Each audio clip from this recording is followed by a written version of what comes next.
Hi everybody, my name is Franco Gomez and I'm here Gas Inc. And this is my friend, Sean.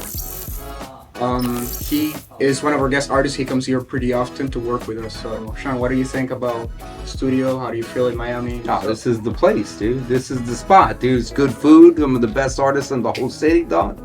Everybody's cool. You know, you guys don't really take no garbage. I like it. It's good. Yeah, all day. Nice. How would you, talk about your style, more or less. What kind of work do you do? What do you prefer? Okay, like, it's, I'm doing a lot of, like, I would almost say it's like a sci-fi, right? It's like a sci-fi with, like, maybe a little bit of new school illustrative stuff and then some realistic, too, I guess. I would definitely say, I see work like a lot of 70s, 80s influence, right? Yeah. Old metal albums, you know, 100%. Power metal. Yeah, like the heavy metal cards and shit. Yeah, all that stuff. Yeah, 100%.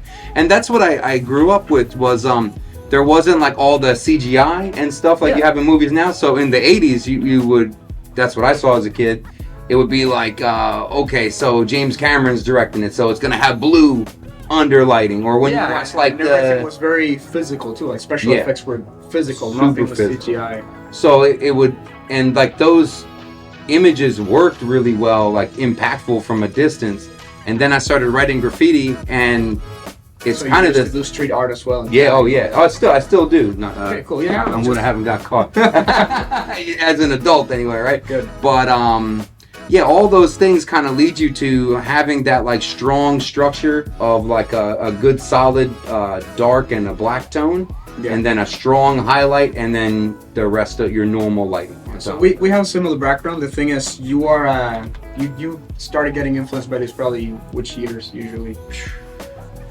Late 80s, dude. Late 80s, and for me, it's like, yes, I also do have a VFX movie background, but for me, it's like I already came into it at the digital era, right? Yeah. We both probably do have a lot of things we see eye to eye, and very similar. We just go about executing it somewhat differently. Yeah, I would agree. The like even a lot of the prep, what I know that we'll do for fun, like I'll catch you digitally sculpting. Yeah. Whereas like I got like an old school notepad, you know what I mean? Yeah, exactly. Yeah, you do. He does this thing really cool where he would ask his audience, his clients, ideas to sketch up, and then some of those would actually end up being tattoos, right? Yeah, definitely. Yeah. And sometimes it's just fun, dude. You know what I mean? But like when someone wants to get something from me, I ask them to give me a narrative to illustrate. And then I will draw it for you as if like I'm illustrating your storybook for you. You know what I'm saying? I like that too. Yeah. Yes, I prefer. Like I don't want you to show me a bunch of tattoos. Like tell me what's the idea in here, and then I got you. I usually tell people there's a design fundamental that I really like, and it works very well with movies, right? It's show, don't tell, right? Like don't get a portrait of your grandma and put grandma. No, just like so it's like volumes exactly like you recently did like a Dune piece, right? Yeah. And then like you did the Bene Gesserit, I believe, and then the sandworm under. Yeah. You know, that is way more effective than putting Dune and then the name of the lady and then the thing, and then you gotta dude. make sure you tell a story through the piece. and like especially if someone's getting a sleeve, right? Like it should have that quality to it where you want to keep turning the pages of a book, you know? Yeah. You like want to keep turning the arm, dude, right? You know? And you do want it to circle around, right? Yes. You don't want any dead ends. You want this piece maybe sends you back to this one, and then all that. Well, yeah, and like you learn that as you start taking on bigger projects as a younger tattooer, because in the beginning you're like, yeah, I'm doing pieces to here, and then you end up with these dead spots. Yeah, dude, it's hard. So like you learn to like make that top one come to here or something. When I started here, my main struggle, like when I started here, it was just me and Victor in the beginning. And I remember clearly when they were outside, and I was just like, "Can you please teach me how to compose? Like, how do I compose pieces?" Because I had technical ability, and I could draw. I can draw my ass off, and I have decent fundamentals, but I just didn't know how to compose tattoos, right? So. Well, because it's different. And that's the main thing. I feel like since I started here, you look at my work, and I used to do pieces which were good for however long I had been tattooing at the time, but they were like no connection to anything. It was just good single out pieces, Yeah, right? like a Nothing sticker. worked together. Exactly, almost like a sticker. Mhm. And you can go through my Instagram or whatever and you see them, and then as soon as I start working here, it's just like, bam, like Yeah. huge pieces, everything blended together, and that's like I owe that all to. I mean, Victor really taught me that. Right? Well, Just that's what I seeing him liked work. coming up down here, because everybody is like, there's no one taking a day off. Like, everybody Yeah. putting on stencils this morning, crazy. Yeah. Like, you just real light work. Oh, I'm just gonna perfectly stencil this guy's symmetrical throat. Yeah, and then we'll do this interview real quick. You know what I mean? Yeah, This dude's we're- stenciling a we fucking have a lot dragon that's like going on. 4 sheets of paper, dog. You know, Enzo's over there learning English and putting stencils on. Huge, dude. You know what I mean? Well, we do that. Like we have a lot going on, and everybody has something to bring to the table. It's like, imagine there's a tribe. Everybody Yeah. has skills. You know, you get the meat, Yeah. you get the fish, and you get this, and everybody puts it on. And then if This everybody hat puts builds their the things thickest together, roofs, you know? yeah, and if everybody puts their thing together, everybody lives better, Yep. right?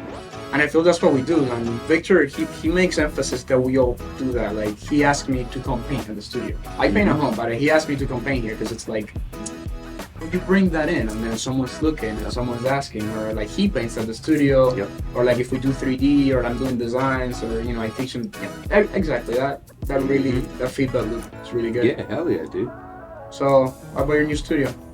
Dude, pretty cool, pretty cool. It's chill, dude. You know, it was my painting studio, and then it turned into, you know, let's take it a step further, dude, and it's pretty chill, you know.